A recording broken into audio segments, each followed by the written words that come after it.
Hello and welcome back to Rugby Wrap-Up for this week's The Rugby Odds, starring WWE Hall of Famer and Fox Business Analyst John Bradshaw Layfield, his gambling guru, the best sports bettor ever, the Philly Godfather, and the gift to rugby and mankind, Gift Egbelu of the Gift Time Rugby Network.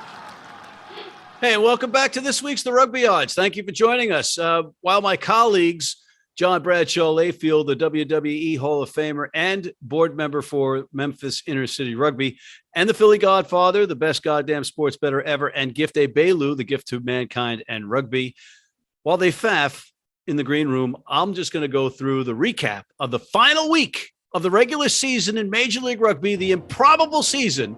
So let's get right to it. The first match up in this improbably stellar fourth Major League Rugby season was a Thursday night match between Seattle and Houston in front of a rocking Starfire Stadium as they joined New England and DC in finishing the season on a strong note. Seattle was favored by 4 points, and they covered that and more.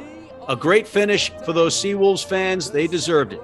Next one, New York was hosting NOLA in a battle for the playoffs. New York was the favorite by 3 points, but NOLA spoiled the winner's party somewhat because they came back and won in dramatic fashion. They showed that grit and determination undeterred after they were eliminated from the playoffs, as New York did what they had to do and got that bonus point and are on to Atlanta. The next one up, the Austin Gilgronis went to the nation's capital to face Old Glory. And Old Glory said, I'll take your Sam Houston and the Alamo, and I'll do it for Betsy Ross. And they did in exciting fashion, 29-25. Austin did not cover the 6-point spread. Next one up, in a precursor of the Western Conference Final, just with the venues flipped, LA went into Utah to face the Warriors. The Giltinis were favored by 6, and that didn't happen. Utah came back, as they have all season, in heroic fashion and tipped the apple cart and got the win, 34-29.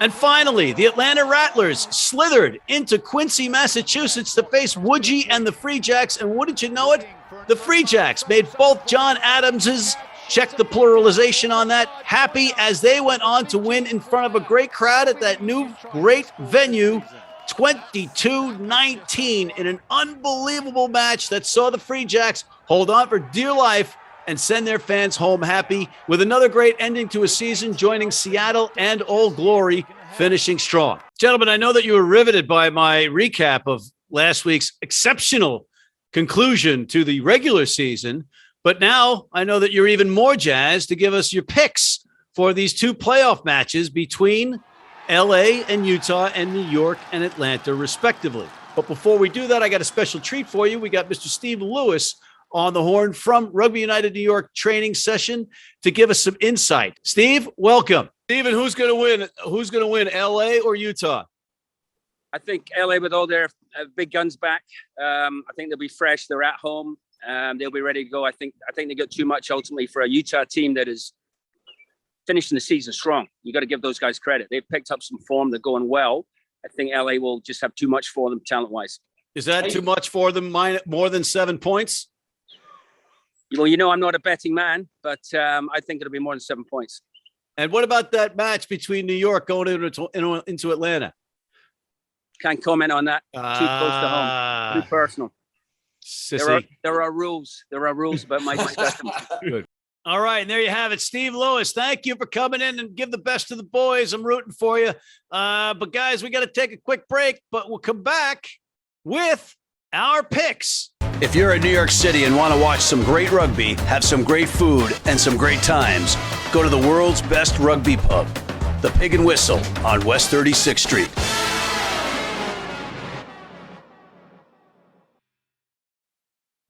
Been blind since I was 4. And I've never seen a beer commercial or a beer label. None of that stuff influences me. I drink beer because of the taste. And my beer is Pabst Blue Ribbon. It has the taste and the flavor. What do you think's on the label? I think there's a naked woman riding on a unicorn, jumping over fire.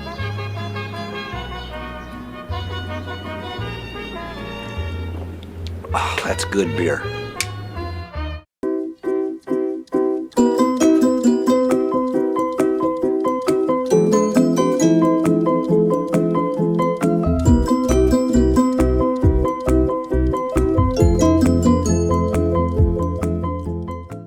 And we are back once again, ladies and gentlemen. And finally, we can get to what we really know what we're talking about, and that is Major League Rugby and the playoffs. Playoffs! And we got New York going into Atlanta, and it's Atlanta -6 for what could be a somewhat depleted New York team. And this one's on Saturday at 8 p.m. John, take it away.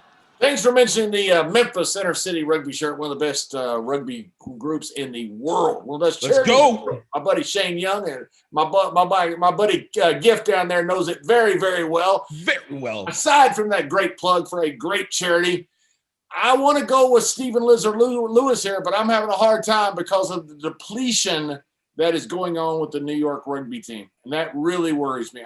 My heart wants to go with New York. My head says take Atlanta, and I'm going to go with my head. And I apologize to Stephen Lewis for that, and Mama Lewis and the entire rugby team in New York, but I'm going with Atlanta. You like Littlefinger on Game of Thrones. How about your little finger that? Huh? How about your little finger that? You listen, you gossip, and then you just go ahead and cut somebody's throat or stab them right in the back 2 seconds after they're on the show. Anyway, let's go to Gift. I have no love lost for New York. They prevented New Orleans from getting into the playoffs by having to score 4 points, take the extra bonus points, could have just taken the loss plus losing by 20. But no, it's not New Orleans for losing to Seattle or tying DC. I give it to Atlanta, not because I want Atlanta to win, not because I believe in the points, because damn you, New York, for preventing a great team from being able to come in and compete against our own rivals. Siditi, New Orleans, which is what you call Atlanta. Yes. Right. So you're taking Siditi, New Orleans. New Orleans for the 6. I mean, you got a bounce back situation here for Atlanta. New York's missing a bunch of people. And as someone who played a lot of poker in my lifetime, I actually played in the 2014-15 World Series of Poker. Might be playing back this year. When you asked Stephen Lewis the question, you saw his facial expression change a little bit. And that itself told me all I had to know. Atlanta -6, easy money. Wow. Reading people in pantomime, Steve Lewis's face. Steve, you got to change your face. I think they got to play the games. I know on paper, New York. What? Clone copy right there. Because I'm the idea guy. I get it. But my idea here is that they put it on paper. New York's got no way in hell of winning this match. They're without Kara Pryor. They're without Dan Hollinshead, and they should not win. Atlanta's at home. They got that Power of Life University gift, but New York's going to upset the apple cart, and they're going to win this match. They're going to win this match. What are you not telling us, Matt, about this Atlanta team? Is like half the team missing or something? You're not telling nobody? Guys, it's all in here. It's all in here. And that's why I've done so well picking matches, because Godfather, I followed your path. And that path is also. Anyway, time out. Last week, you kind of set me up. All you did was send me the spreads. You didn't tell me. You wouldn't say anything. You didn't tell me who was out. And I still went 2 and 3. But if you would have told me who was at home and who was out, might have been, You did pretty good for a guy that was in virtual purgatory. So, And Matt, it's not like all up here for you. It's all right here, because that's what's on Stephen Lewis's hindquarters. All right. Speaking of hindquarters, let's go out to that Western Conference matchup between the LA Giltinis and the Utah Warriors. John, Utah getting 7 at the Coliseum from the Giltinis. Yeah, the Mountain Men have got some trouble here. We called it last week. The Mountain Men didn't care. The Giltinis didn't care. That game really didn't matter. But you see, the Mountain Men are not like Alex Honnold, who climbed El Cap free solo. They're more like Alex Corbacero, who tried to climb El Cap free solo. And Alex Corbacero, most people don't know this, got to 2,438 and a half feet. They thought he was going to make it. Then the rock broke because Alex Corbacero was so big and his hands were so strong, and he fell 2,438 and a half feet. Thankfully, he's fine. He had like a minor ankle sprain and stuff like that. But the point is, these guys, with Sean Pittman, they need Brad Pittman. These guys are going to have trouble in the Coliseum, and they're going to lose to the Giltinis. Alex Honnold, Alex Corbacero, there's a difference. Wow. Gift? Oh, you come down to the Valley and you get sunk. LA said, look, we're going to let you guys have this one. We're going to tap in like this is the New York Giants versus New England 2007. This is where LA shows off everything that they have, because at this point, this is the true pride. Last week, I thought they were just going to win solely based off of their lack of care and their talent. This week, they care, they have the talent, and it's in their own turf, inside that bloody Coliseum that just gives them so much spark and energy. Kudos to Utah. You made it this far. You knocked out the Gilgronis, but Giltinis are taking this one all day with the 7. All right, Godfather. I agree with the guys. I think Utah's missing some players. They're missing their huge edge playing at home. They got to travel to LA. LA gets some guys back. I think LA rolls here. I don't think 7 is enough. LA -7. I'm going to be the one that differs here. I know I'm making some pretty bad picks this week, but I'm going to double down on my picks, and I got a Utah-New York final in this. Played in Harriman in front of those 8,000 screaming fans, those deserving fans, but without any alcohol in the stadium. So that should be an interesting dynamic for a Super Bowl without booze. Utah is going to upset the Giltinis. They're going to smash that Giltini glass under the pink posts and beat them. The Mountain Men, Sean Pittman. Yeah, yeah.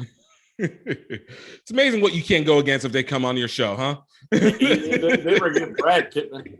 I mean, we all know Matt's holding back information. Just going with what is in here. And Sure you are.